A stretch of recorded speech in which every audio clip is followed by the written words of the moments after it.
तर या महाराष्ट्र केसरीच्या अंतिम फेरीवर आपलं लक्ष असेल।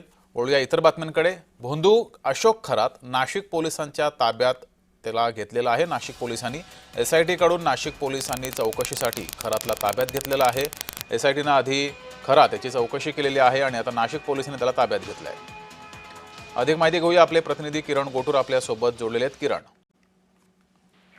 जगदीश, खरं तर अशोक खरातला काही दिवसांपूर्वी एका महिलेच्या अत्याचार प्रकरणी नाशिक पोलिसांनी अटक केलेली होती आणि या सगळ्या प्रकरणाची व्याप्ती अधिक असल्याने राज्य सरकारकडून एसआयटीची स्थापना करण्यात आलेली होती।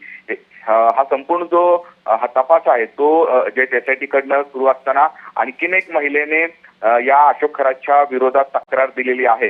ही महिला गरोदर असताना या अशोक खरातने अत्याचार केलेत अशा पद्धतीचा आरोप आहे आणि अशा पद्धतीचा सरकार गुन्हा जो आहे तो सरकारवाडा पोलीस ठाण्यामध्ये हे दाखल करण्यात आलेला आहे आणि त्याच गुन्ह्याचा तपास करण्यासाठी आता जे एसआयटी कडून आणखीन एकदा नाशिक पोलिसांनी या जे अशोक खरातचा ताबा घेतलेला आहे आणि या सगळ्या प्रकरणी नेमकं काय काय झालेलं आहे खरं तर या संदर्भात आता नाशिक पोलीस अधिक तपास करताना आपल्याला बघायला मिळतात। ठीक आहे, धन्यवाद किरण दिलेल्या माहितीबद्दल।